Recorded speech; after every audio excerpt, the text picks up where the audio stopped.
what I'm about to tell you didn't actually happen. It is dramatized for the story. You know what I'm saying? First of all, celebrate that I ain't fucking dead, baby. I ain't dead, baby. Sheesh! We're not dead. We alive. We alive and we doing well, okay? Clearly, if you're concerned about my health, look at me. Still got my peen intact. Still got my feet, you know, arms, hands, cheeks, you know? Sheesh! So don't be concerned.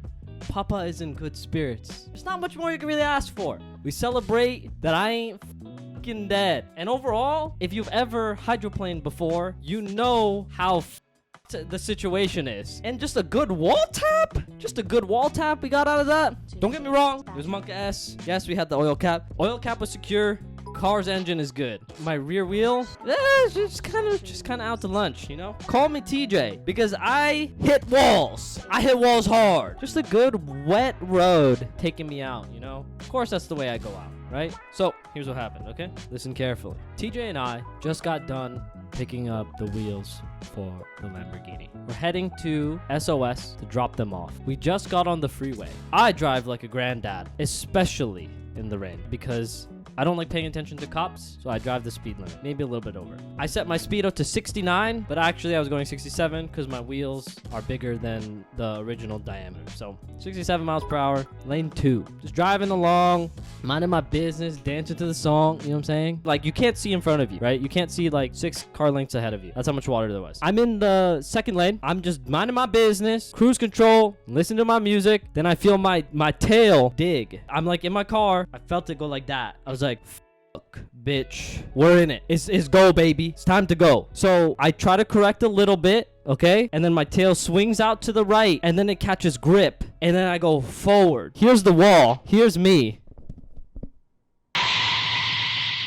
I'm like 45 or 50 degrees heading straight for the wall. I don't have much runway. I got one more lane and a pretty large shoulder. The shoulder is probably 1.69 width. I go into the shoulder, I flick the thing, and in that very moment, I play the scenario in my head. What would happen if I hydroplane? I play the scenario in my head all the time. Don't hit the brake, because if you hit the brake, you are skating on water. Your goal is to get water out from underneath your tires to get more grip. So in my instinct, I add some gas. I'm in there, okay? I'm coming at the wall. I correct, my tail swinging back the other way. I add some gas so I can find some grip. Now I'm manjiing down the highway. I'm doing flipping, hucking the wheel. I manji towards the wall. I hit the gas and I start moving in like a skid direction. So like, imagine I'm in a car. I'm sitting like this. I'm now like this. I'm turning a little bit. I got my head where it needs to be pointed. because I want to go that way. I'm still on the gas. I'm starting to slide, but slowly approaching the wall, but not as fast as I was before. I'm approaching the wall. I was like, oh, I need more runway. Where's my traction? I tap the wall.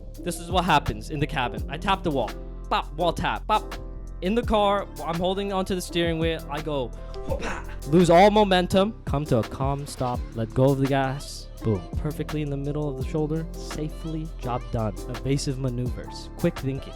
Okay. Typically in these kind of crashes, what happens is you hit the back and then you hit the front. Daniel from Premium did the same thing. He hydroplaned.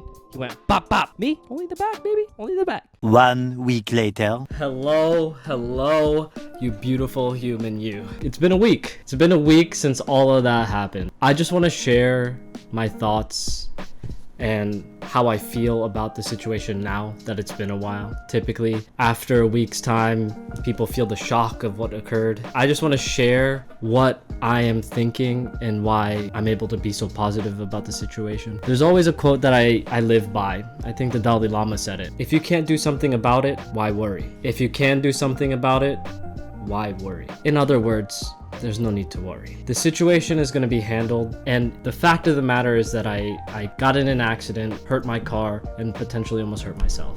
We have to look at it in the perspective of it could have been worse, but we're still good. As soon as the accident occurred, I checked to see if I had all my limbs, I had my feet, I had my legs, as I said before, so I had nothing to worry about. I knew that I had insurance. I knew that it was going to get dealt with. I knew that I had friends and family that would support me. I knew I was in a safe location. So in this situation, I had nothing I could do but be calm and handle the situation, which was sit in my car, check if I'm good, look out the car to see the damage out of curiosity, and then call the appropriate people. I was following TJ that day, so I called him immediately. Teej, I just hit the wall. I just gave the wall a good love tap. He's like, okay. He was very worried and I'm thankful. His concern, I feel the love, I feel the care. Thank you, TJ. So he came back, he turned around as quickly as he could and he pulled up behind me, made sure I was really good. And if you saw his video on his channel, TJ Hunt or Iron Man Fan 1, if you go to his channel, you'll see the concerned look on his face. For me, I felt like the situation was under control. No one was injured. I was the only one. The damage assessment was good. I called my parents.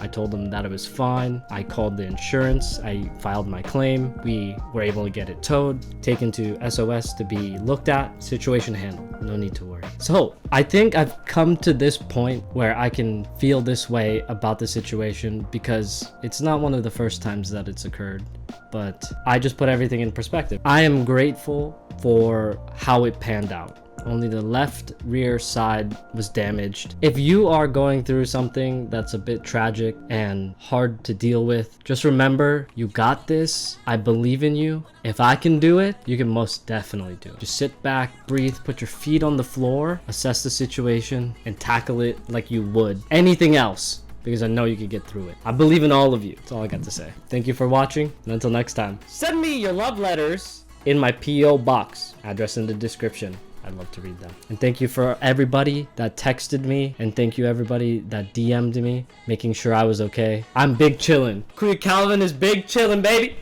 Live to fight another day. Till next time.